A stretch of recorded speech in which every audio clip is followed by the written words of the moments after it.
आज के इस राज्य स्तरीय सम्मान समारोह के मुख्य अतिथि महोदय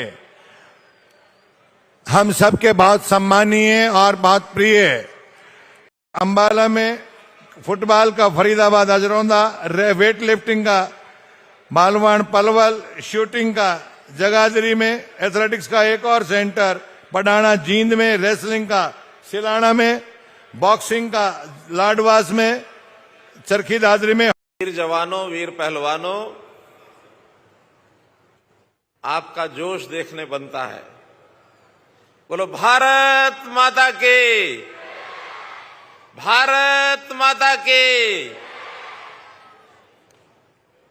मैं एक शब्द बोल रहा हूं, उसको भी कितनी जोर से आप बोलेंगे मैं देखता हूं। धाकड़, धाकड़ जवान, धाकड़ किसान और फिर धाकड़ पहलवान। हमारे खिलाड़ी ये सारे ही पहलवान के रूप में धाकड़ पहलवान हैं और ये सब धाकड़ जवान, धाकड़ किसान, धाकड़ पहलवान।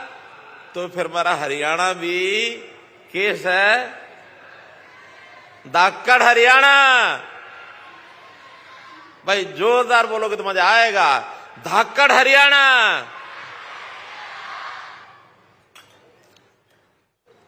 चौधरी रणजीत सिंह जी, मेरे साथ हमारी कैबिनेट के मंत्री, आज का ये कार्यक्रम वैसे तो सम्मान का कार्यक्रम कहा जा रहा है, लेकिन केवल सम्मान तक सीमित नहीं, मैं इस कार्यक्रम को एक गर्व और आभार का कार्यक्रम भी कहूंगा। गर्व हमें इस बात का है कि खेलों की दुनिया में हरियाणा ने अपना एक स्थान बनाया है। हरियाणा देश में विदेश में खेले जाने वाले खेल हों, उन सब के अंदर अपनी जो भागीदारी करके ऑन एवरेज 30 से 40% मेडल हमारा हरियाणा का जो खिलाड़ी है वो लेकर के आता है। 30 से 40% भागीदारी एक प्रदेश की, और बाकी अगर 60-65% भागीदारी है तो सभी 35 प्रदेशों की है। तो इतनी बड़ी भागीदारी होने के नाते से हम कहते हैं हमको अपने हरियाणा के खिलाड़ियों पर गर्व है। मैं आभार भी व्यक्त करूंगा ऐसे सब खिलाड़ियों का, उनके अभिभावकों का, उनके कोचेज का, जिन्होंने इनको सहयोग किया है, इनको प्रेरणा दी है ताकि अपने देश का मान सम्मान बढ़ाएं।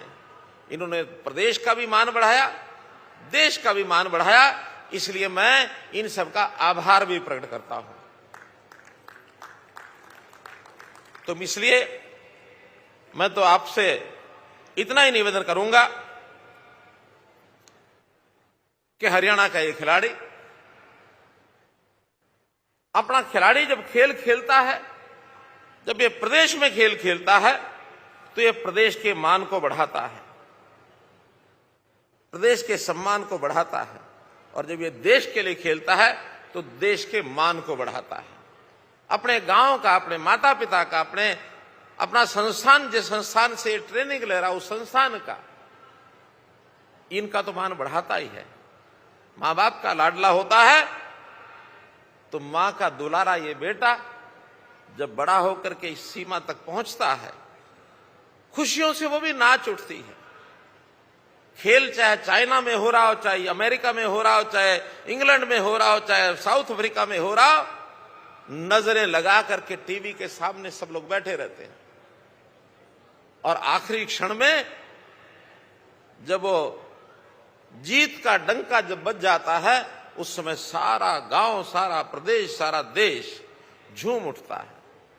तो इसलिए मेरे भाइयों बहनों, इस अवसर पर आज जितने भी खिलाड़ी, उनकी संख्या जैसे मैंने बताया कि हमारे पार्टिसिपेंट्स 80 के आसपास हमारे पार्टिसिपेंट्स खेलों में गए हैं कुल मिलाकर के इस खेल के अंदर, और उसमें से कुल 30 मेडल, जिसके अंदर 44 खिलाड़ी मेडलिस्ट हुए, क्योंकि टीम मेडल में भी थे और इंडिविजुअल में भी थे। 44 में से आज 22 यहां उपस्थित हैं, 22 के माता पिता यहां आए हैं। मैं सभी खिलाड़ियों को बहुत बहुत बधाई और बहुत बहुत शुभकामना देता हूं। भाइयों बहनों, ये सरकार की नीतियां, जैसा अभी मंच पर बताया गया, हम लोगों ने नीतियों में कई प्रकार के ऐसे सुधार किए हैं कि खेलने के लिए कोई भी बालक बचपन से ही प्रेरणा लेकर के आगे बढ़े, युवा होने के बाद उसको पूरे अवसर मिले, और फिर उनकी सहायता करने के लिए हमारे जो पुराने खिलाड़ी उसका सहयोग करें, जो जीते हुए खिलाड़ी। बचपन के अंदर खेल नर्सरियां, ये खेल नर्सरियों की हमने जो कल्पना की, बच्चों को catch them young, 1100 nursery Haryana में चल रही है, ताकि उसके अंदर छोटे बच्चे उनकी रुचि के हिसाब से, उनकी क्षमता के हिसाब से उनकी पहचान करनी चाहिए। वो फिर खिलाड़ी बढ़कर के आगे एक उत्तम खिलाड़ी बनकर के तैयार होता है, और उसके अंदर कई प्रकार के खेल होते हैं। उसी में मैं आज बात जोड़ना चाहूंगा खेलो इंडिया की। अभी अभी अपने राष्ट्रीय जो खेल मंत्री हैं, केंद्रीय खेल मंत्री अनुराग ठाकुर जी ने जो हमको बताया है कि हरियाणा में 15 खेलो इंडिया केंद्र, इनको मंजूरी दी है, और हर एक खेलो इंडिया केंद्र के ऊपर इंफ्रास्ट्रक्चर को बढ़ाने के लिए 5 लाख रुपए की जो राशि है वो भी उन्होंने दी है। 15 की परमिशन हमको मिली है, जिसमें से आज 10 का उद्घाटन हुआ है।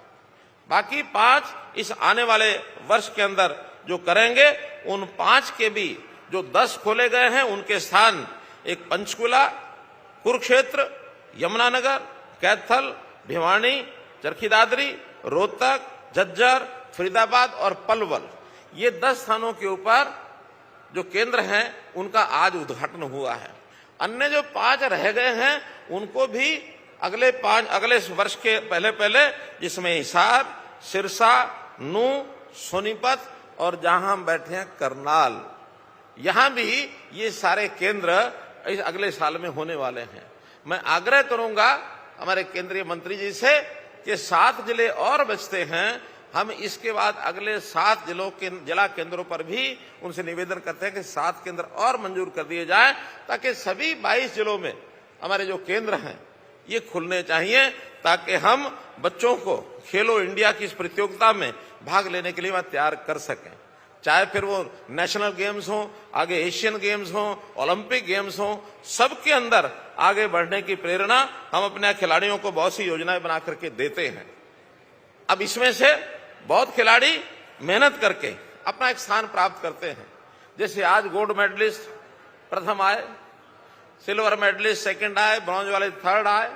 कुछ केवल पार्टिसिपेंट्स हैं, हमने पार्टिसिपेंट्स के भी प्रोत्साहन के लिए उनको भी राशि देते हैं, ताकि उनका भी हौसला बढ़े और वो भी आगे बढ़े।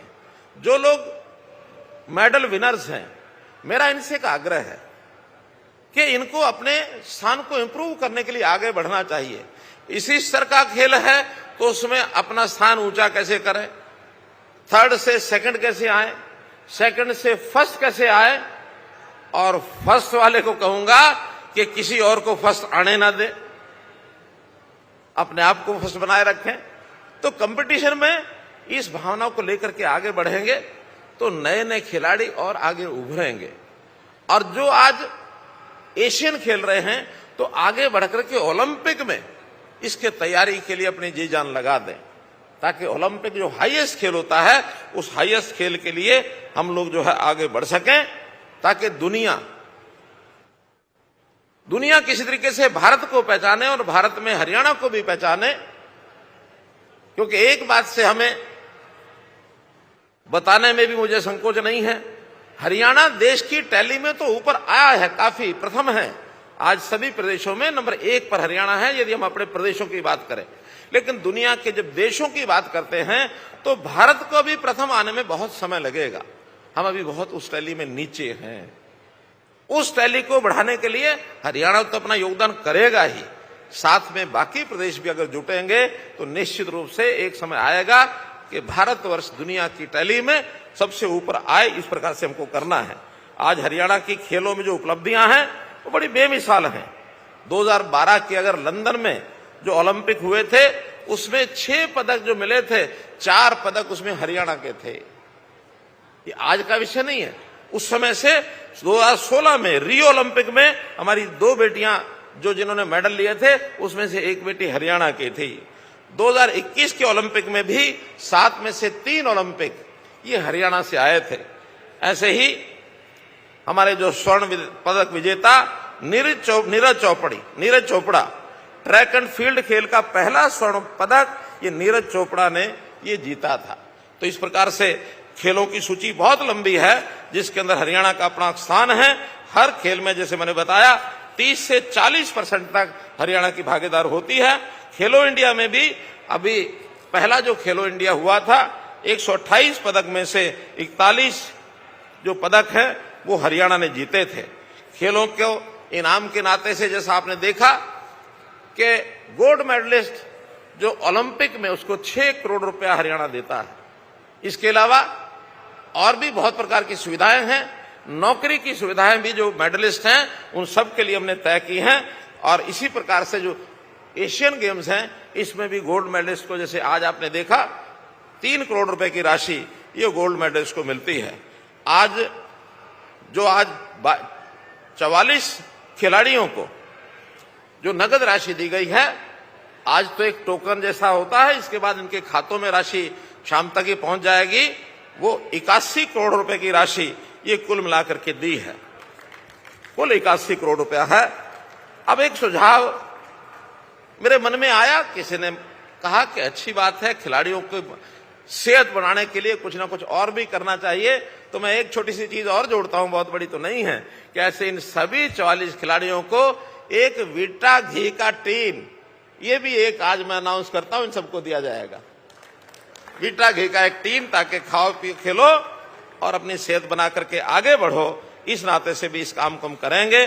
तो आज इस अवसर के ऊपर कुछ और चीजें, क्योंकि अपेक्षा रहती है कि इस अवसर पर कोई अनाउंसमेंट्स भी ऐसी करनी चाहिए, तो मेरे दिमाग जो मैं जब डिपार्टमेंट के साथ बैठ करके हम लोगों ने जो तय किया है उसके अंदर एक है कि छोटे छोटे स्थानों पर जो खेल होते हैं गांव में शहर में, तो वहां कुछ इक्विपमेंट्स की डिमांड आती है हमारे पास, चाहे वो वॉलीबॉल के नाते बॉल्स की बात है या कोई नेट की बात है, फुटबॉल की बॉल और नेट की बात, बास्केटबॉल की बॉल की बात, handball, boxing, wrestling, judo, cricket, इनके लिए जो इक्विपमेंट्स हैं उसके प्रोविजन को हम 2023 के अंदर एक नई पॉलिसी बनाई है हमने। अभी 13 तारीख को उसको घोषणा कर दी है। तो जहां की जितनी डिमांड होगी उस हिसाब से ये सामान ये देने की हम पॉलिसी इस साल से बना रहे हैं कि गांव में शहर में जहां भी छोटे छोटे स्थानों से इन खेलों को बढ़ावा देने के लिए सामान की जरूरत है हम देंगे।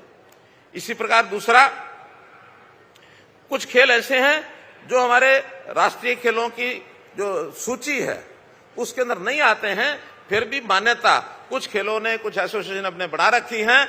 ऐसे जो छोटे छोटे खेल, नए नए खेल, जब तक वो किसी खेल श्रृंखला का हिस्सा नहीं बन जाते तब तक उनको इनाम जो है गोल्ड मेडलिस्ट का या सिल्वर मेडलिस्ट का, ब्रॉन्ज मेडलिस्ट का, जो इनाम हमारे सामान्य खेल नीचे लेवल के होते हैं वो उनको भी दिए जाएंगे। कहीं 25,000 है, कहीं 15,000 है, कहीं 10,000 है। तो ऐसे सामान्य खेलों को बढ़ावा देने के लिए, भले एक ये छोटी योजना है तो भी हम इसमें जो एलिजिबल इस प्रकार के कैंडिडेट होंगे उनको ये पैसा देकर के उनको प्रोत्साहित करेंगे। नई कोई निशानेबाजी, इसकी रेंज हरियाणा में हो, अभी तक मेरी जानकारी के हिसाब से सरकारी ऐसी कोई भी शूटिंग रेंज हरियाणा में नहीं है। तो 2 स्थानों पर हमने तय किया है, एक विलेज निमाणा डिस्ट्रिक्ट झज्जर और दूसरा सेक्टर 32 पंचकुला। इन 2 स्थानों पर और निशानेबाजी के 2 प्रशिक्षण केंद्र ये हरियाणा की ओर से खोले जाएंगे।